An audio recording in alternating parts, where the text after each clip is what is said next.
नमस्कार। John Milton के on his blindness पर एक तो वीडियो में मैंने एक्सप्लेन किया है, फिर ऑन हिज ब्लाइंडनेस की क्रिटिकल एप्रिसिएशन भी अपलोड की है। जॉन मिल्टन का लाइफ एंड वर्क्स अपलोड कर चुकी हूँ और आज जॉन मिल्टन के ऊपर हम कुछ मल्टीपल चॉइस क्वेश्चंस देखेंगे और मैंने कई जगह से आपके लिए कलेक्ट किए हैं मल्टीपल चॉइस क्वेश्चंस। कोशिश की है कि ज़्यादा से ज़्यादा आपके पास हों ऑब्जेक्टिव टाइप क्वेश्चंस। तो पहला क्वेश्चन क्वेश्चन से पहले मैंने ये अलग से आपके लिए निकाला था, हालांकि बाद में आएगा एक बुक में। एरियोपेजिटिका को आप याद रखिए। ये एरियोपेजिटिका एक पैम्फलेट है मिल्टन की, जो कि उसने 1644 में लिखी थी और ये प्री पब्लिकेशन सेंसरशिप के ख़िलाफ़ है। यानी कोई भी बुक पब्लिश करने से पहले उसकी सेंसरशिप होती थी, उसको स्कैन किया जाता था, देखा जाता था। बिना स्कैनिंग के, बिना सेंसरशिप को ये बुक को पब्लिश नहीं किया जा सकता था। तो ये एरियोपेजिटिका जो पैम्फलेट है मिल्टन ने इसी के खिलाफ लिखी थी। चलिए क्वेश्चन देखते हैं। पहला, which is the greatest epic written by Milton. तो मिल्टन के द्वारा लिखा गया महानतम एपिक यानी कि महाकाव्य कौन सा है? लिसिडस, कॉमस, पैराडाइज लॉस्ट या सैमसन एगनिस्ट। तो मिल्टन के द्वारा लिखा गया ग्रेटेस्ट एपिक पैराडाइज लॉस्ट है। आप परिचित ही होंगे, डिटेल्ड वीडियो में मैंने बताया भी था। Next question, which among the following is an elegy by Milton. तो इनमें से मिल्टन के द्वारा लिखी गई एलेजी कौन सी है? एलेजी से आप परिचित होंगे, एलेजी पर अलग से एक वीडियो है और मिल्टन ने जो एलेजी लिखी है वो है लिसिडस। ये हमारा जवाब हुआ बी। पहले का जवाब था सी और सेकंड क्वेश्चन का हमारा जवाब है बी। फिर है question number third, the theme of Milton sonnet on his blindness is. तो मिल्टन की जो सोनेट है ऑन हिज ब्लाइंडनेस, उसकी थीम क्या है, विषय वस्तु क्या है? पॉलिटिकल, एमोरस, रिलीजियस या पर्सनल। पॉलिटिकल होता है राजनीतिक, एमोरस मीन्स प्यार और रिलीजियस धार्मिक या फिर पर्सनल यानी कि व्यक्तिगत। तो ऑन हिज ब्लाइंडनेस की जो थीम है वो पर्सनल है। हमारा जवाब हुआ D. Which pattern of sonnet was revived by Milton. तो मिल्टन के द्वारा कौन सा पैटर्न सोनेट का रिवाइव किया गया यानी पुनर्स्थापित किया गया? तो इंग्लैंड में इंग्लिश सोनेट ज़्यादा प्रचलन में हो गई थी क्योंकि शेक्सपियर ने ये पैटर्न यूज़ किया था इंग्लिश सोनेट का, जिसमें कि A B C D E F G ये राइम स्कीम हुआ करती थी, 3 quatrains followed by a couplet. लेकिन मिल्टन ने जो पैटर्न ये शेक्सपियर वाला फॉलो नहीं किया। मिल्टन ने जो पैटर्न फॉलो किया वो था इटालियन पैटर्न, जो कि ऑन हिज ब्लाइंडनेस में आपने देखा भी। उसमें एक ऑक्टेव और एक सेस्टेट था। तो हमारा जवाब हुआ ए। फिर fifth question, how many quatrains are there in the Miltonic sonnet. तो मिल्टोनिक सोनेट में कितने क्वार्टेंस होते हैं? मैंने अभी आपको बताया कि उसमें एक ऑक्टेव और एक सेस्टेट होता है। अब ऑक्टेव जो है वो 2 क्वार्टेंस से मिलकर बना है। तो मिल्टोनिक सोनेट में कितने क्वार्टेंस हुए? 2, यानी कि हमारा जवाब हुआ बी 2। फिर सिक्स्थ क्वेश्चन देखिए, in which poem does the following line occur. ये जो लाइन है ये किस पोएम में आती है? ये बड़ा इंपॉर्टेंट क्वेश्चन है और बहुत ही इंपॉर्टेंट लाइन है। ये टीजीटी का एग्ज़ाम में कई बार पूछी गई है और ये लाइन है, they also serve who only stand and wait. ये देखिए सन 2016 में टीजीटी का एग्ज़ाम हुआ था, उसका 94th क्वेश्चन है, यही वाली लाइन है, they also serve who only stand and wait. ये लाइन कहाँ आई है? अब क्योंकि पोइम आपने मेरे साथ पढ़ी हुई है तो आप तो जानते ही हैं कि ये जो लाइन है ऑन हिज ब्लाइंडनेस सोनेट में आई है। तो हमारा जवाब होगा D. How many sonnets did Milton right in English. तो मिल्टन ने इंग्लिश में कितनी सोनेट्स लिखी? हालांकि उसने वैसे तो ज़्यादा लिखी हैं सोनेट्स, कहीं 23 दे रखा है, एक दो जगह 24 दे रखा है। अब हमारे लिए कंफ्यूजिंग हो जाता अगर ये क्वेश्चन होता how many sonnets did Milton right. अगर ये जो बाद में इन इंग्लिश जोड़ दिया ना, ये नहीं होता तो हमारे लिए ये सवाल मुश्किल हो जाता, क्योंकि कहीं 23 दिया है नंबर, कहीं 24 दे रखा है। तो इंग्लिश में उसने 18 सोनेट्स लिखी हैं, तो वो क्लियर कट जवाब है उसका 18 सोनेट्स। तो यहाँ पर जो ऑप्शंस हैं, ए है 10 और बी है 12, सी है 15 और डी है 18। तो हमारा जवाब होगा D. Which is the total what is the total number of sonnets composed bye Milton. तो मिल्टन के द्वारा लिखी गई सोनेट्स का टोटल नंबर क्या है। तो देखिए आ गया ना वही जो मुश्किल भरा सवाल था। 18, 20, 23 और 25। तो अब इसमें मैंने आपको बताया कि 18 सोनेट्स उसने इंग्लिश में लिखी हैं। तो इसके अलावा 5 सोनेट्स मुझे और पढ़ने को मिली। तो जो मैंने पढ़ा है वो 18 सोनेट्स इंग्लिश की और 5 सोनेट्स उसके अलावा पढ़ी हैं। तो टोटल नंबर मेरे हिसाब से वो 23 बनता है, लेकिन कई जगह 24 दिया हुआ है। लेकिन ये अच्छा है कि यहाँ ऑप्शंस में 24 नहीं है, तो हम जो जवाब देंगे वो 23 ही देंगे।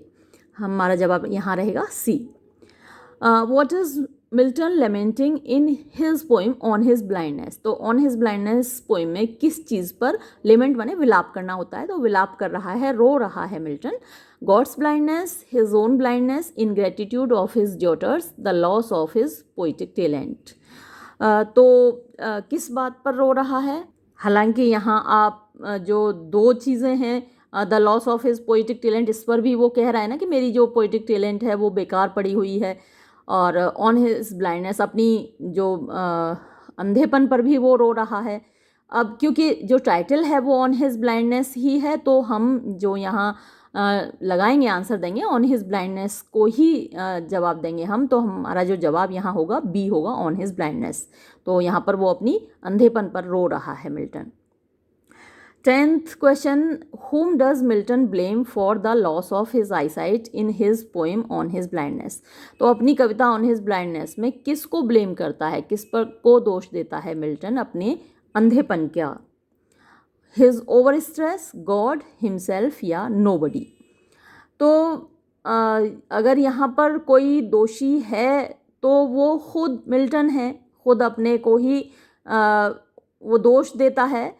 हालांकि आप ये भी नोबडी भी कर सकते हैं, क्योंकि सच वो रो तो रहा है अपनी आईसाइट के जाने पर, लेकिन दोष तो भगवान को तो वो बिल्कुल नहीं दे रहा। आप हिमसेल्फ लगाइए, फिर यहाँ पर जो जवाब आप लगाएंगे वो सी लगाइए, हिमसेल्फ। अपने आप को ही दोष दे रहा है, भगवान को तो वो बिल्कुल दोष नहीं देता। वो तो भगवान के बातों को सभी को जस्टिफाई करता है। उसका तो एक ही उद्देश्य है जीवन में, गॉड को जस्टिफाई करना, to justify the God the ways of God to man. भगवान इंसानों के साथ जो भी करता है उसको जस्टिफाई करना उसका काम है, तो गॉड को तो वो बिल्कुल भी दोष नहीं देता। तो यहाँ हिमसेल्फ आप अपना जवाब लगाएंगे। नेक्स्ट क्वेश्चन देखिए, जो अभी मैंने आपको बताया था वही इसमें आ गया। What is Milton justifying in his sonnet on his blindness? तो अपनी सोनेट ऑन हिज ब्लाइंडनेस में मिल्टन किस चीज़ को जस्टिफाई कर रहा है? His own patience, the waste of his poetic talent, ways of God, या फिर the loss of his vision. तो वो जस्टिफाई जो कर रहा है वेज ऑफ गॉड। ये जो पैराडाइज लॉस्ट जब आप पढ़ते हैं तो वहाँ भी यही बात आती है कि उसका जो पर्पस है पोएम लिखने का वो है to justify the God ways of God to man. तो यहाँ हमारा जवाब सी होगा। Which poetic verse was mastered by Milton? तो मिल्टन ने मास्टर माने महारत हासिल करना, तो मिल्टन ने किस पोइटिक वर्स पर महारत हासिल की? Rhymed verse, free verse, blank verse या फिर लिरिक? तो उसने जो महारत हासिल की वो ब्लैंक वर्स में। हमारा जवाब होगा C. Then who according to Milton serve God best? तो मिल्टन के अनुसार ईश्वर की सबसे अच्छी सेवा कौन करते हैं? Those who use their natural gifts, those who do not complain, those who bear his mild yoke patiently, या फिर नन ऑफ द एबव। तो वो जो लाइन थी they also serve who stand and wait, तो वो तो यहाँ दी नहीं है। ये जो इसका जवाब है वो ये है, those who bear his mild yoke patiently, यानी दोज वो लोग हु बियर जो बर्दाश्त करते हैं हिज माइल्ड योक। माइल्ड माने हल्का, योक माने जुआ होता है, और ये जो जुआ होता है वो सिंबल होता है कष्टों का, परेशानियों का। तो उसके दिए हुए हल्के कष्टों को पेशेंटली माने धैर्य के साथ जो लोग बर्दाश्त करते हैं वो ईश्वर की सबसे अच्छी सेवा करते हैं। फिर है whom does Milton want to serve? Milton किसकी सेवा करना चाहता है? हिज मेकर, मैमथ, सैटर्न या नोबडी? तो मिल्टन अपने बनाने वाले की यानी ईश्वर की सेवा करने चाहता है तो हम जवाब देंगे हिज मेकर यानी कि ए। फिर which figure of speech is used in the following, तो ये जो पंक्तियां हैं नीचे दी गई हैं लाइन्स, इनमें कौन सा फिगर ऑफ स्पीच यानी कौन सा अलंकार यूज हुआ है। मेटाफर, अच्छा पहले लाइन तो पढ़ लें।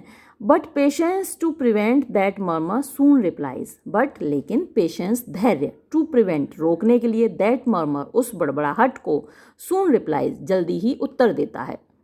ऑप्शंस हमारे हैं मेटाफर, अपॉस्ट्रॉफी, पर्सोनिफिकेशन और ऑक्सीमोरन।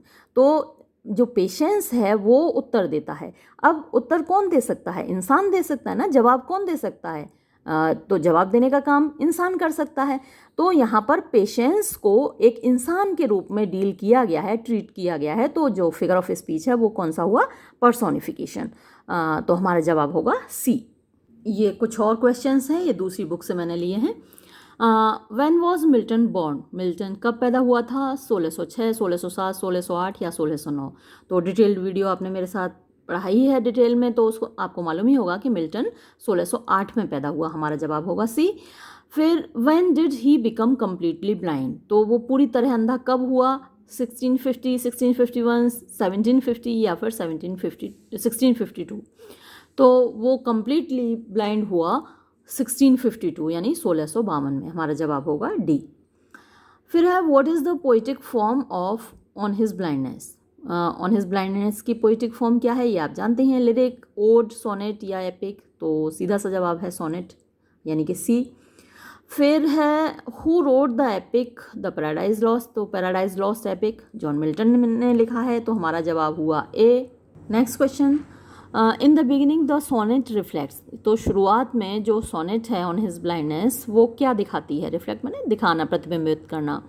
एंग्विश चिंता, ग्रीफ दुख, पेंसिव यानी गंभीरता सीरियसनेस, ऑल ऑफ दीज ये सारी चीज़ें। तो जो कविता है ऑन हिज ब्लाइंडनेस पोएम है वो उसमें ये सारी चीज़ें हैं, एंग्विश है, ग्रीफ है, पेंसिव मूड है उसमें।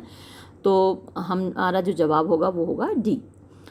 Next question, what is the message of the sonnet on his blindness, तो ऑन हिज ब्लाइंडनेस सोनेट का मैसेज यानी संदेश क्या है।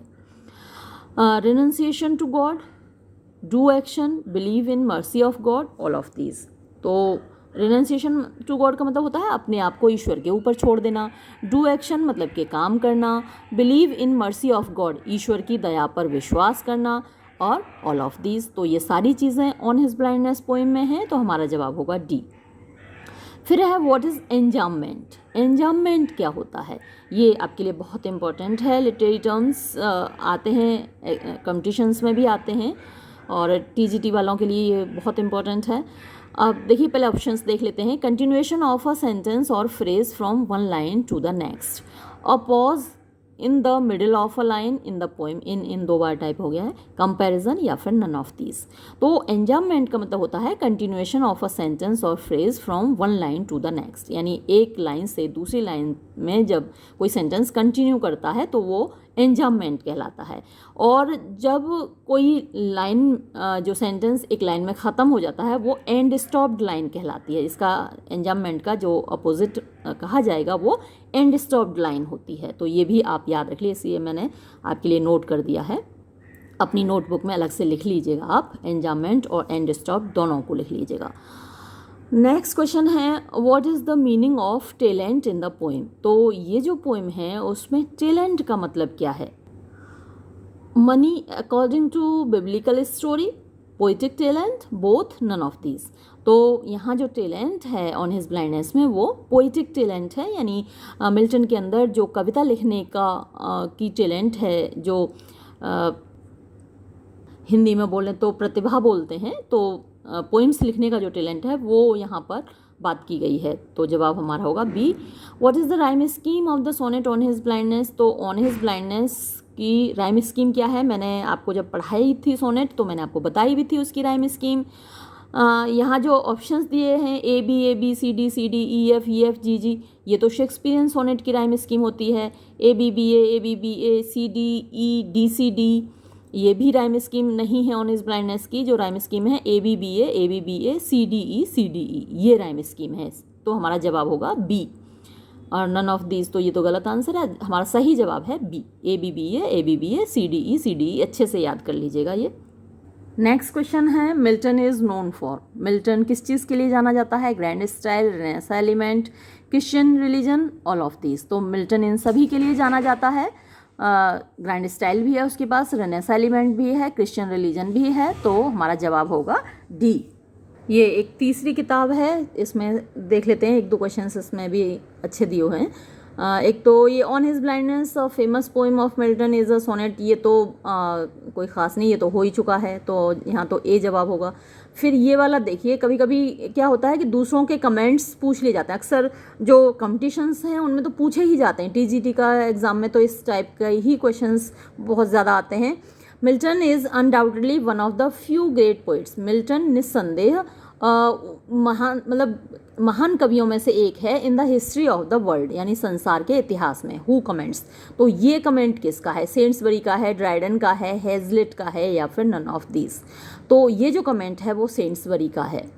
फिर at which age did Milton become blind, Milton किस उम्र में अंधा हुआ? तो 40, 44, 55 या 60। तो मिल्टन 44 ईयर्स की एज में अंधा हुआ, तो हमारा जवाब होगा बी।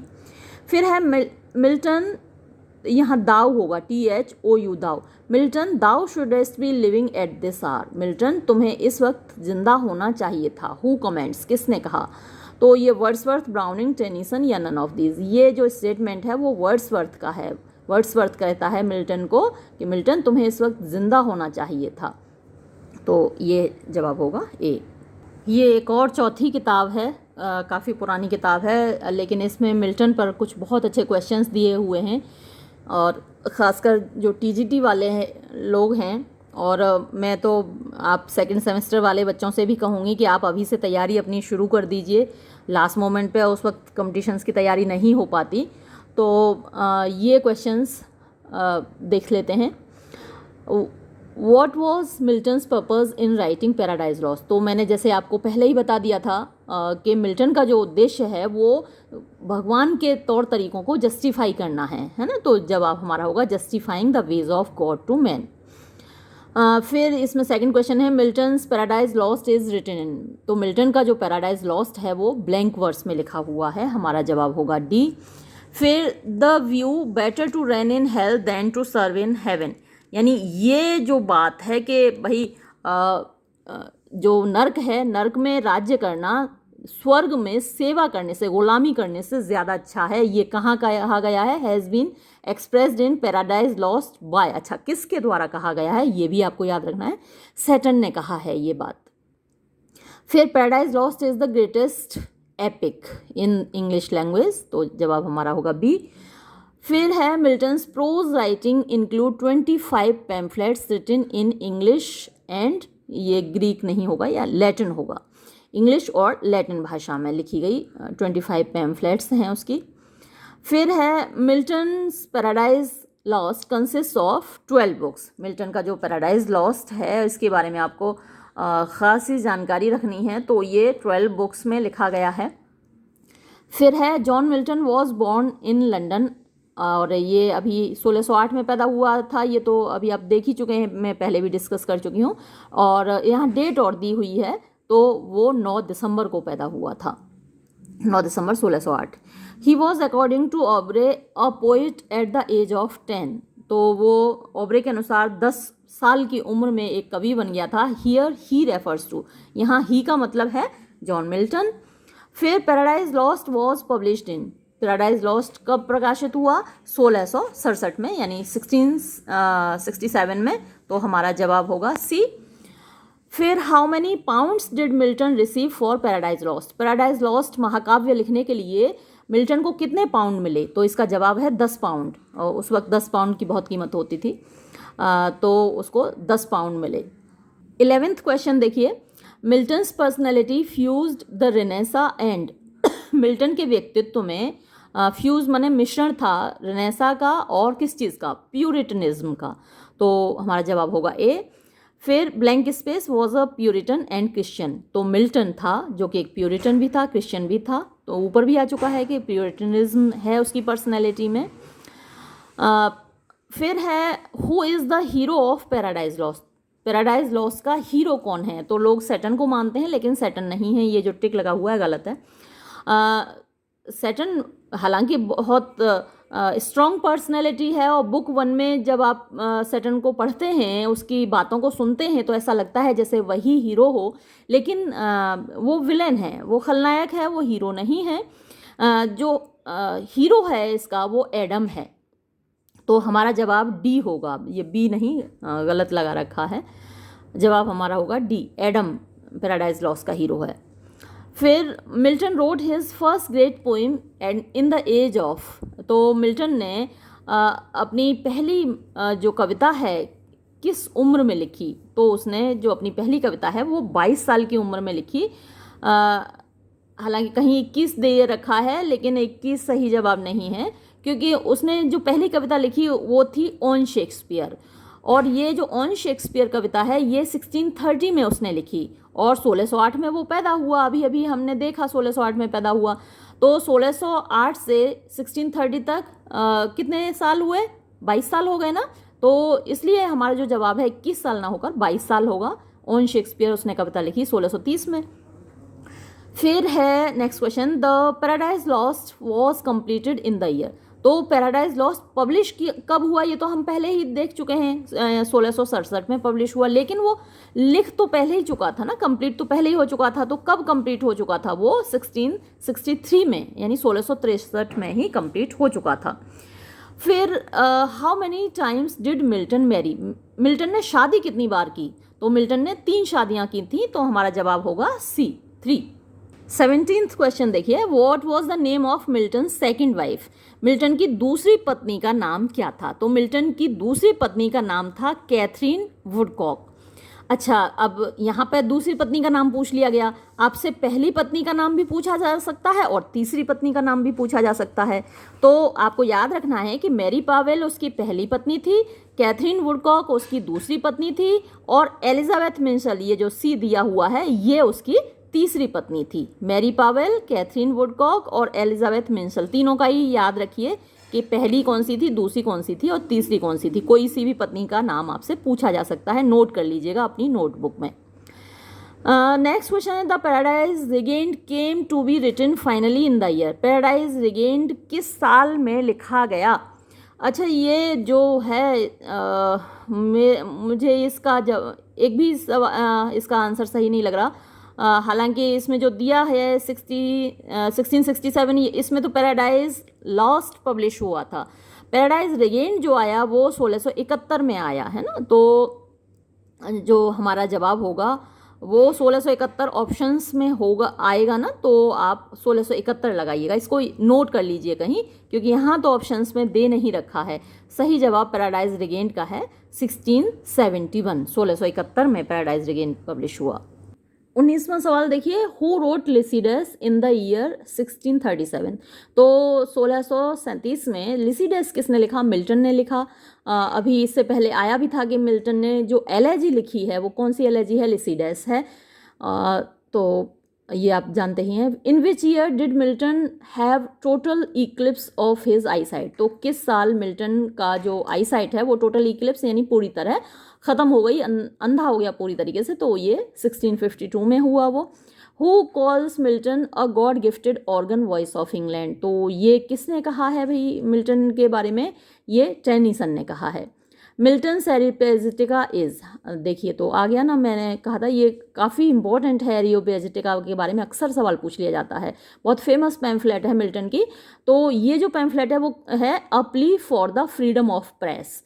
तो ये एक प्ली है, यानी कि एक अपील है फॉर द फ्रीडम, मीन्स आज़ादी के लिए, ऑफ द प्रेस, प्रेस की आज़ादी के लिए, यानी जो कुछ भी हम लिखना चाहें, पब्लिश करना चाहें, वो आज़ादी के साथ पब्लिश करें, कर सकें, उसके लिए ये एरियोपेजिटिका है। हालांकि एक बंदे की आज़ादी दूसरे के लिए ख़तरा बन जाती है कभी कभी। तो पूरी आज़ादी ऐसा नहीं है कि किसी को कुछ भी लिखने की या किसी को कुछ भी कहने की आज़ादी है दुनिया में। दूसरे की भावनाओं को भी तो ख्याल रखना पड़ता है ना। आप बोलने से पहले दूसरे की भावनाओं का भी ख्याल रखें। आजकल देख रहे हैं आप कि किसी के बोलने से दूसरों की भावनाएं आहत होती हैं, तो जाहिर सी बात है रिएक्शन होता है, चीज़ें होती हैं। तो एरियोपेजिटिका को आप ज़रूर याद रखिए कि ये फ्रीडम ऑफ प्रेस के लिए है। और फिर नेक्स्ट क्वेश्चन है 2 weeks after the beheading of king Charles. अच्छा, किंग चार्ल्स को फांसी दी गई थी, मैं कई बार आपको बता चुकी हूँ। ओलिवर क्रोमवेल के नेतृत्व में फांसी दी गई 1649 में। तो उसकी फांसी के 2 सप्ताह बाद अपीयर्ड अ बुक, एक बुक पब्लिश हुई बाय मिल्टन ने लिखी वो, विच जस्टिफाइड द बिहेडिंग, जिसने कि जस्टिफाई किया, ठीक सही ठहराया, द बिहेडिंग माने जो फांसी की दी गई थी किंग चार्ल्स को, तो उसको सही ठहराया। विच बुक वॉज दिस, तो वो कौन सी किताब थी। अब यहाँ पर जो किताब है वो टेन्योर ऑफ किंग्स, तो यहाँ दे रखा है। टेन्योर ऑफ किंग्स में भी वो कुछ ऐसी ही बात करता है, हालांकि जो सही किताब का नाम है वो इकोनोक्लास्ट है ना, EIKONOKLASTES, ये मैंने आपके लिए अलग से लिख दिया है, इसको आप नोट कर लीजिएगा, है ना। जो बुक दूसरी पब्लिश हुई थी, क्योंकि यहाँ ऑप्शंस में नहीं दे रखा ना इकोनोक्लास्ट का नाम, तो इसलिए मैंने आपको अलग से लिखा है। अब यहाँ जो ऑप्शंस दे रखे हैं इनमें तो टेन्योर ऑफ किंग्स यही सही जवाब है, लेकिन जो दूसरी बुक थी वो ये है इकोनोक्लास्ट। इसके बाद नेक्स्ट क्वेश्चन 24, क्वेश्चन नंबर 24 देखिए, मिल्टन्स हॉर्टन पोइम्स। तो ये हॉर्टन पोइम्स नाम से उसका एक पोइट्री कलेक्शन है, covered a period of 5 years, 5 साल का एक पीरियड अवधि उसमें कवर होती है। विच वर दीज 5 ईयर्स, तो ये 5 साल कौन से थे। ये 1632 से लेकर 1637 तक का टाइम पीरियड था हॉर्टन पोइम्स का। तो जवाब हमारा ए है। He hell hath no limits nor is grand scribed in oneself place, for where we are in hell and where hell is there we must be। यानी ये कहने का मतलब ये है कि हेल की जो नरक है उसकी कोई लिमिट्स नहीं है, कोई सीमा रेखा नहीं है, और जहाँ पर भी नर्क होता है वहाँ हम होते हैं, और जहाँ हम होते हैं वहीं नर्क होता है। These lines are from Christopher Marlowe's doctor Faustus. Doctor Faustus आपने मेरे साथ पढ़ा हुआ है, बहुत अच्छा नाटक है, तो वहाँ से ये लाइन्स ली गई हैं। Where do we get similar ideas, तो ऐसा ही और हमें कहाँ विचार देखने को मिलते हैं, तो मिल्टन के पैराडाइज लॉस्ट में भी हमें ऐसे ही विचार देखने को मिलते हैं। फिर है who wrote the poem to the Lady Margaret Ley. तो ये वाली जो कविता है ये किसने लिखी, जॉन मिल्टन ने लिखी। आप उसके वर्क से परिचित होंगे। टू द लेडी मार्गरेट ली ये एक फेमस पोइम है जॉन मिल्टन की, याद कर लीजिएगा, कहीं नोट कर लीजिएगा, शायद मेरे डिटेल्ड वीडियो में नहीं है इसका नाम। Saturn is given a magnificent character full of dignity and grit in. तो सैटर्न को एक मैग्निफिसेंट माने कि शानदार कैरेक्टर दिया गया है, और फुल ऑफ डिग्निटी जिसमें कि बहुत मान सम्मान और बड़ा शान दिखाई गई है उसकी, तो वो कहाँ दिखाई गई है, मिल्टन्स पैराडाइज लॉस्ट। जबकि जो सैटर्न है वो एक खलनायक है, विलेन है, शैतान है, वो जिम्मेदार है एडम और ईव के फॉल के लिए। लेकिन मिल्टन का जो पैराडाइज लॉस्ट है उसकी जो बुक 1 है उसमें ख़ास तौर पर मिल्टन जो सैटर्न है उसका कैरेक्टराइजेशन बहुत हाई लेवल पे हुआ है, और जो स्टेटमेंट्स हैं सैटर्न के वो ऐसा दिखाते हैं जैसे कि वो खलनायक ना होकर एक हीरो है। तो यहाँ हमारा जवाब होगा B, Milton's Paradise Lost. Question number 28, For how many days and nights did Saturn and his dreadful followers lie prostrate in defeat, rolling in the flames of the fiery lake? तो जब ऊपर से स्वर्ग से गिराया गया सैटर्न को और उसके ड्रेडफुल फॉलोअर्स यानी उसके जो भयानक साथी थे उन सबको भगवान ने ऊपर से गिराया, तो वो कितने दिनों तक गिरते रहे। तो इसका जो जवाब है 9 days and nights है, 9 दिन और 9 रात तक वो गिरते ही चले गए, गिरते ही चले गए। फिर नेक्स्ट है who was the eldest son of Uranus. यहाँ पे थोड़ा सा स्पेलिंग मिस्टेक है, यूरेनस का सबसे बड़ा बेटा कौन था, वो टाइटन था। फिर when did Milton die, Milton की मृत्यु कब हुई, 1674 में हुई, यहाँ 10 नवंबर दे रखा है, जबकि 8 नवंबर 1674 को उसकी मृत्यु हुई। फिर which of the following works of Milton is famous prose work. तो मिल्टन का कौन सा, अभी मैं बहुत बार बात कर चुकी हूँ इसके बारे में, और एरियोपेजिटिका है और बहुत ज़्यादा फेमस है, इसका नाम ज़रूर याद रखिएगा, और किस संबंध में है ये भी मैं आपको कई बार बता चुकी हूँ, क्वेश्चन ज़रूर आता है एरियोपेजिटिका पर। तो ये आप नोट कर लीजिए एरियोपेजिटिका। तो ये तो थे कुछ ऑब्जेक्टिव टाइप क्वेश्चंस। मैंने कोशिश की कि ज़्यादा से ज़्यादा आपके लिए क्वेश्चंस कलेक्ट कर सकूं, 4 किताबों से मैंने कलेक्ट किए। फिर भी आपके लिए डिटेल्ड वीडियो देखना बहुत ज़रूरी है, डिटेल में स्टडी करना बहुत ज़रूरी है। पोइम ज़रूर पढ़ लीजिएगा, क्योंकि फिल इन द ब्लैंक्स कहीं से भी पूछे जा सकते हैं आपसे। ये वीडियो मैं यहीं समाप्त करती हूँ। धन्यवाद।